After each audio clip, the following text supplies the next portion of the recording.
मैं आप सबका स्वागत करता हूं दोस्तों। जैसा कि मैंने कहा था आपको कि मैं पूरे कछवा वंश को एक साथ लिया था, लेकिन दो शासकों को मैं स्पेशलाइजेशन ले रहा हूं। और क्यों ले रहा है इसका कारण है सवाई जयसिंह और मान सिंह।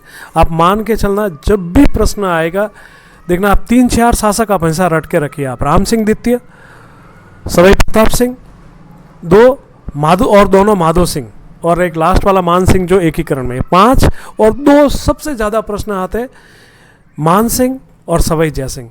तो मैं सवाई जयसिंह को अब लेके आ रहा हूँ और उसके बाद मान सिंह का भी स्पेशलाइजेशन लूँगा।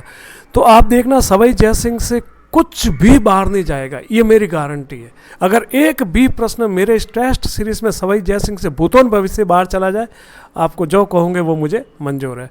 तो पहला प्रश्न है दोस्तों, सवाई जयसिंह के पिता का नाम क्या था? देखना दोस्तों, सवाई जयसिंह के पिता का नाम विष्णु सिंह था। ओके दोस्तों, विष्णु सिंह। अगला प्रश्न, सवाई जयसिंह का वास्तविक नाम क्या था? मैं आपको यहाँ बता देता हूँ कि ये सवाई जयसिंह और उसका भाई विजय सिंह पहली बार दोसा में रखता है। तो जिसका नाम विजय सिंह था वो बहुत धड़ाधड़ जवाब देता है।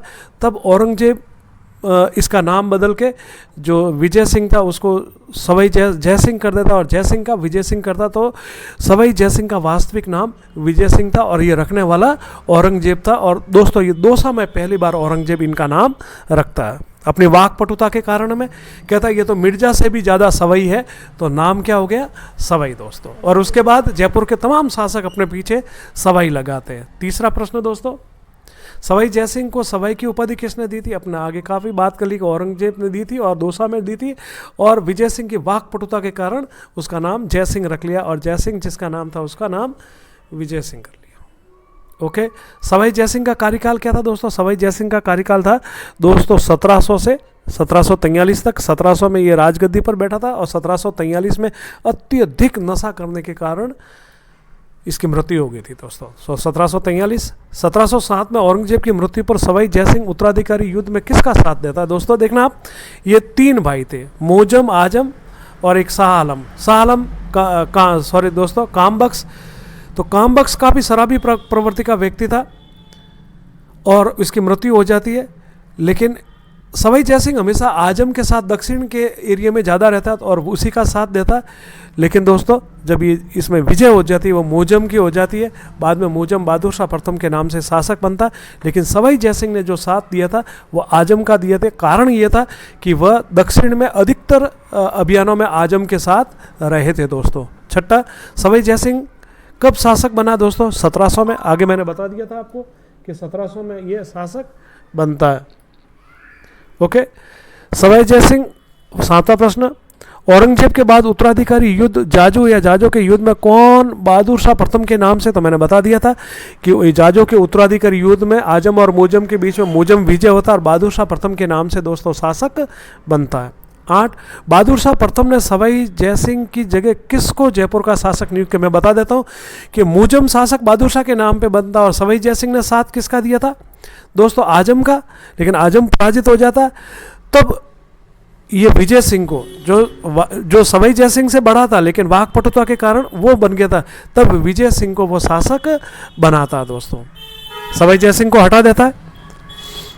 9, बहादुर शाह प्रथम ने जयपुर का नाम बदल कर क्या? तो बहादुर शाह जो प्रथम था वो जयपुर का नाम बदल कर दोस्तों मोमिनाबाद रखता है और इस्लामाबाद दोनों बोलता है। तो ऑप्शन ड सही हो जाएगा। लेकिन अधिकतर परीक्षा में दोस्तों मोमिनाबाद पूछा जाता है, आप इस पर ध्यान रखना। देबारी समझौता कब हुआ था दोस्तों? देबारी समझौता हुआ था मारवाड़ मेवाड़ और आमेर के बीच में, और ये मार्च 1708 में दोस्तों हुआ था दोस्तों। उदयपुर के अंदर ही हुआ था। देबारी का समझौता किन किन के मध्य होता है? आगे दोस्तों बात, पहला ही ऑप्शन सही हो जाएगा, मारवाड़, मेवाड़ और आमेर के बीच में। जिसमें मैं आपको कुछ कहानी भी बता देता हूँ कि जो अपने अमर सिंह द्वितीय जो मेवाड़ का शासक था, अपनी पुत्री चंद्रकुमार का विवाह सवाई जयसिंह के साथ कहता और शर्त रखता कि इससे उत्पन्न पुत्र ही शासक, तो कोई दिक्कत नहीं। इसके बाद इससे जो उत्पन्न पुत्र होता है माधो सिंह होता है और मारवाड़ की राजकुमारी सूरज कुंवर से विवाह करवाता है, उससे ईश्वरी सिंह होता है। और इन दोनों के बीच में, दोनों से वादा करने के कारण इन दोनों के बीच में उत्तराधिकारी होते हैं जो राजमहल के युद्ध में 1747 में ईश्वरी सिंह माधो सिंह को पराजित कर आमेर का शासक बन जाता दोस्तों जयपुर का शासक बन जाता। 12, औरंगजेब ने सवाई जयसिंह को कितने का मनसब दिया था दोस्तों? औरंगजेब 2000 का मनसब देता है इसको। ओके, 2000 का मनसब देता है जब ये जयपुर का शासक बनता है। 13वां प्रश्न, सवाई जयसिंह को मालवा का सूबेदार किसने बनाया था? तो दोस्तों सवाई जयसिंह को जो मालवा का जो सूबेदार बनाया था वो बनाया था फर्रुख शेर को। और फर्रुख शेर के समय इसका जो दोस्तों सवाई जयसिंह का मनसब है वो बढ़कर भी 7000 हो गया था। 14 दोस्तों, सवाई जयसिंह ने कितने मुगल शासकों के साथ काम किया? तो दोस्तों 7 शासकों के साथ काम किया। अब आपको एक ट्रिक से याद रखना दोस्तों, अब जफर रफ़ी मोहम्मद, अब जफर रफ़ी, अ यानी औरंगजेब, ब यानी बहादुर शाह प्रथम, जफर यानी जहांदार शाह, अब ज फ यानी फर्रुख शेर, र यानी रफ़ीउद्दौला, रफ़ीउद्दौला, रफ़ी यानी रफ़ीउद्दौला और मोहम्मद शाह रंगीला। दोस्तों ये 7 शासक थे। ओके, याद रखना आप। सवाई जयसिंह ने किस मुगल शासक को कहकर हिंदुओं से ऊपर से हमेशा के लिए जजिया हटवा दिया? देखना आप, हिंदुस्तान में जजिया लगाने वाला समाप्त करने वाला शासक अकबर भी था, लेकिन उसके बाद वापस लगा दिया गया था औरंगजेब के समय 1679 में। लेकिन इस जजिया को दोस्तों हिंदुओं से हमेशा के लिए समाप्त करता है वो जहांदार शाह को शासक बनाने में सफल होता है, और जहांदार शाह से एक ही शर्त रखता है कि हिंदुओं से जजिया कर को हटा दिया जाए। 16, सवाई जयसिंह द्वारा लिखित खगोल व नक्षत्र पर आधारित पुस्तक जीत मोहम्मद शाही किस मुगल शासक को समर्पित है? दोस्तों तो मैं आपको बता देता हूँ कि मोहम्मद शाह रंगीला सवाई जयसिंह को जेल में डाल देता है और वापस ये ज्योतिष पर पुस्तक लिखता है, और वापस जेल से बाहर निकलने के लिए उस पुस्तक को मोहम्मद शाह रंगीला को समर्पित कर देता है, और पुस्तक का नाम रखता है जीत मोहम्मद शाही, और इसीलिए ये मोहम्मद शाह रंगीला को समर्पित करता। ऑप्शन ब राइट हो जाएगा। 17 दोस्तों, सवाई जयसिंह ने किसको जेल में बंद, सवाई जयसिंह को किसने जेल में बंद किया था? मैंने बता दिया कारण आपको, मोहम्मद शाह रंगीला। 18, किस मुगल शासक ने सवाई जयसिंह को मथुरा के जाटों का विद्रोह दबाने के लिए राजाधिराज और राज राजेश्वर की उपाधि दी थी? दोस्तों मोहम्मद शाह रंगीला।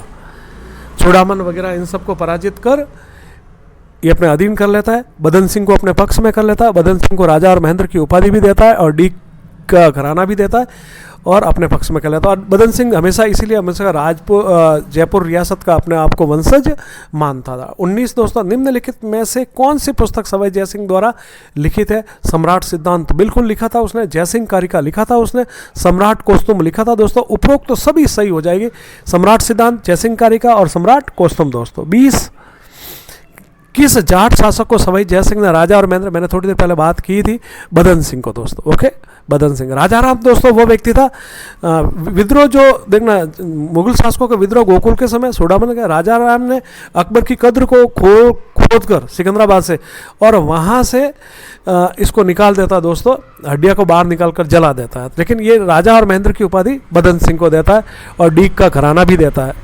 ओके, 21, सवाई जयसिंह द्वारा निर्मित वह कौन सा दुर्ग जो दिन में बनाते थे और रात में गिर जाता था? वह था दोस्तों नाहरगढ़। बाद में ये पुंडरीक रत्नाकर से कहकर एक यज्ञ करवाता है, वहाँ पर विजय स्तंभ भी बनवाता है, और फिर वो कहता है कि भैया नाहर सिंह भोमिया था जो काम आया था, तो फिर उसको आबरगढ़ में उसको स्थानांतरित करते हैं और उसके नाम पर ये दुर्ग बनाते हैं, इसलिए इसको नाहरगढ़ कहते हैं। चिल्का टोला किस दुर्ग को कहा जाता है? दोस्तों नाहरगढ़ को कहा जाएगा, चिल्का टीला। ठीक है ना दोस्तों, किस दुर्ग को कहा जाता है? तो नाहरगढ़ को। सवाई जयसिंह ने कितनी वेधशालाओं का निर्माण किया था? सवाई जयसिंह ने दोस्तों 5 वेधशालाओं का निर्माण किया था, जिसमें दिल्ली है, जयपुर है, उज्जैन है, मथुरा है और बनारस है दोस्तों। ओके, सबसे पहली थी दिल्ली, सबसे बड़ी थी जयपुर, और फिर बनारस, मथुरा और उज्जैन थी दोस्तों। ओके, राजस्थान का प्रथम और अंतिम शासक जिसने अश्वमेध यज्ञ किया था, और अंतिम और प्रथम व्यक्ति जो सवाई जयसिंह दोस्तों। ओके, सवाई जयसिंह ने अश्वमेध यज्ञ के घोड़े को किस राजपूतों ने? तो कुंभाणी राजपूतों ने रोका था। ऑप्शन द राइट हो जाएगा दोस्तों। सवाई जयसिंह ने अश्वमेध यज्ञ को किस पंडित से करवाया था? दोस्तों मैं बता देता हूँ, पुंडरीक रत्नाकर। पुंडरीक विठल मान सिंह के समय था, और विद्याधर भट्टाचार्य उसका वास्तुकार था। जगन्नाथ जिसने आपके जयपुर शहर की नींव रखने वाला व्यक्ति था। तो पुंडरीक रत्नाकर। सवाई जयसिंह द्वारा निर्मित पहली और प्राचीन वेधशाला, तो सवाई जयसिंह द्वारा निर्मित पहली और ये 1724 में दिल्ली थी जो पहली और प्राचीन थी दोस्तों। ओके, सवाई जयसिंह द्वारा निर्मित सबसे बड़ी वेधशाला, तो सवाई जयसिंह द्वारा निर्मित सबसे बड़ी वेधशाला दोस्तों जयपुर थी 1728 में दोस्तों, और 2010 में दोस्तों यूनेस्को ने इसे अपने अंडर शामिल कर दिया, लिस्टेड कर दिया था। ओके दोस्तों, किस वेधशाला को यूनेस्को ने 2010 में विश्व धरोहर की सूची में सम्मिलित किया? वो भारत सरकार ने उस पर डाक टिकट जारी किया दोस्तों, जयपुर। ये अच्छा प्रश्न है, आपको इस पर याद रखना। और कई बार आप एक चीज़ नोट कर लेना, मैंने जो जितने प्रश्न लिए हैं दोस्तों अब तक आरपीएससी ने जितने पूछे उन सब प्रश्नों का कलेक्शन है ये। 30, निम्नलिखित में से कौन सी वेधशाला सवाई जयसिंह द्वारा निर्मित नहीं है? बनारस है, मथुरा है, उज्जैन है, भोपाल नहीं थी दोस्तों। ओके, इसके अलावा आपको एक तो दिल्ली और एक आपको जयपुर और याद रखनी है। ओके, पुर्तगाल के शासक इमानुअल ने अपने किन राजदूतों को सवाई जयसिंह के दरबार में भेजा था? दोस्तों मैं आपको, इमानुअल जो भेजता है वो केवल जेवियर डिसल्वा हापर को भेजता, लेकिन बाद में फादर फ्रांस और फादर वडियार भी सवाई जयसिंह इनको बुलाते हैं, ये भी आता है, लेकिन इमानुअल जिनको भेजता है वो जेवियर डिसल्वा हापर। ओके दोस्तों, 32, सवाई जयसिंह ने जयपुर शहर की स्थापना कब की थी? 17 नवंबर 1727 को, और इसकी नींव रखी थी जगन्नाथ ने दोस्तों। इसका वास्तुकार था विद्याधर भट्टाचार्य दोस्तों। सवाई जयसिंह के समय जयपुर शहर की नींव किसने रखी थी? पंडित जगन्नाथ ने दोस्तों। बात कर चुके हैं इस पर अपन। 34, सवाई जयसिंह के समय जयपुर शहर का वास्तुकार कौन था? तो ये बंगाल का पंडित था विद्याधर भट्टाचार्य दोस्तों। कई बार ये प्रश्न पूछा गया। जयपुर शहर का आधुनिक वास्तुकार कौन था? तो आधुनिक वास्तुकार था दोस्तों मिर्जा इस्माइल, मिर्जा इस्माइल। 36, जगन्नाथ ने रेखा गणित की किस पुस्तक का संस्कृत में अनुवाद किया था? ये किया था दोस्तों यूक्लिड का। केवल राम ने लैंगी थ्योरम का, और एक तो मुखोपाध्याय था उसने जो ये अरबी पुस्तक थी उकर, और सरस ग्रंथ ये शिवदास ने लिखा था। यूक्लिड पुस्तक का जगन्नाथ ने संस्कृत में अनुवाद किया था। केवल राम ने पुस्तक आगे जो केवल राम ने फ्रांस की कौन सी पुस्तक का संस्कृत में अनुवाद किया था? लैंगी थ्योरम दोस्तों। क्या हो जाएगा? ऑप्शन अ राइट हो जाएगा, लैंगी थ्योरम दोस्तों। 38 दोस्तों, सवाई जयसिंह के समय पुंडरीक रत्नाकर ने कौन सी पुस्तक लिखी थी? तो सवाई जयसिंह के समय इसने जय सिंह कल्पद्रुम पुस्तक को लिखा था। बाकी ये ऊपर की जो 3 पुस्तक है वो सवाई जयसिंह स्वयं लिखता, सम्राट सिद्धांत, जयसिंह कारिका कौस्तुभ, जो आगे प्रश्न भी आया था अपने। 39, कौन से महल सवाई जयसिंह द्वारा निर्मित है? जल महल बिल्कुल बनाया था दोस्तों, चंद्र महल बिल्कुल बनाया था, और पोथी खाना पुस्तकालय महल भी उसने बनवाया था। उपरोक्त तो सभी सही हो जाएगा दोस्तों।